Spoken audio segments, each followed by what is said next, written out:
எப்பவும் சளி பிடிச்சிட்டே இருக்கிற மாதிரி இருக்கிறது, ஆஃப் அண்ட் கோல்டு.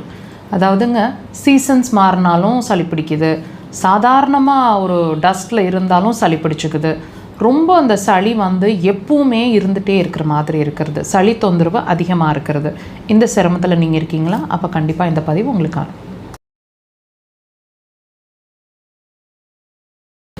எப்பவும் சளி பிடிச்சிட்டே இருக்குது, எப்பவும் கர்ரு கர்ருன்னு சளி இருந்துகிட்டே இருக்குது, நைட்டில் தூங்கும்போது பூனை கத்துற மாதிரி சவுண்டு வருது, இந்த மாதிரி விஷயங்களில் நீங்கள் பாதிச்சிட்ருக்கீங்க. எப்பவுமே சளி இருக்குது, சும்மா சில்லுன்னு ஏதாவது சாப்பிட்டா கூட உடனே தொண்டை வலி வந்துடுது, உடனே இரிட்டேஷன் ஆகிடுது, உடனே வாய்ஸே மாறிடுது, வறட்டு இருமல் அதிகமாக வருது. சளி வர்றதில்ல, ஆனால் சளி இருந்துகிட்டே இருக்கிற மாதிரி, அதாவது நம்ம செருமல்னு சொல்லுவோம் இல்லைங்களா, சளி தொண்டையில் இருந்துகிட்டே இருக்குது, அதை கிளியர் பண்ணுற மாதிரி இருக்கிறது.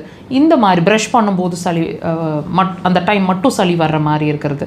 ஸோ இந்த மாதிரி சிரமங்கள் உங்களுக்கு இருந்துகிட்டே இருக்குது. எப்போவும் ரன்னிங் நோஸ்லேயே இருக்கீங்க அப்படின்னு சொன்னால் இது உங்களோட நுரையீரலோட வார்னிங் சிக்னல்.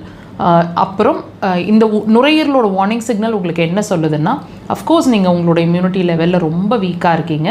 இம்யூனிட்டி அப்படிங்கிற ஒரு விஷயத்தை பொறுத்த வரைக்கும் அக்குபஞ்சரில் நாங்கள் எப்படி அதை அணுகிறோன்னு கேட்டிங்கன்னா, உங்களோட நுரையீரல், உங்களோட மலக்குடல், இது ரெண்டும் தான் உங்களோட இம்யூனிட்டி. அப்படி அதாவது பொதுவான இம்யூனிட்டின்னு நாங்கள் பார்க்குறோம். ஸோ இந்த 2 ஆர்கன் பாதித்தா மட்டும்தான், அதாவது எனர்ஜி லெவலில் பாதிச்சிட்ருக்கு அப்படின்னா மட்டும்தான் உங்களோட இந்த பிரச்சனை அடிக்கடி உங்களை பாதிச்சுட்டே இருக்கிற மாதிரியும் ரொம்ப தொந்தரவு கொடுக்குற மாதிரியும் நீங்கள் ஃபீல் பண்ணுவீங்க. இப்போ இதை எப்படி செக் பண்ணிக்கலாம்? சளி பிரச்சனை இருக்குது, அது நுரையீரல் சார்ந்த விஷயம்னு நம்ம தெரிஞ்சுக்கிட்டோம். இது எப்படி ட்ரீட் பண்ண முடியும்? இதுக்கு ரீசன் என்னன்னு கேட்டிங்கன்னா, நான் சொன்ன மாதிரி கண்டிப்பாக அதோட ரூட் காஸ் மலக்குடல் தான்.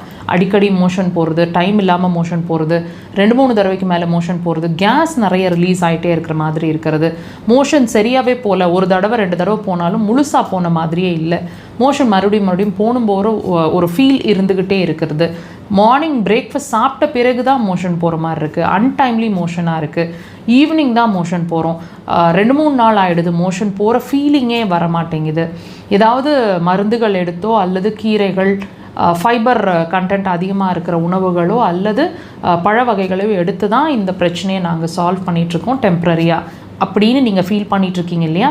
ஸோ இதுக்கும் உங்களோட சளி தொந்தரவுக்கும் டைரக்ட் சம்மந்தம் இருக்குது.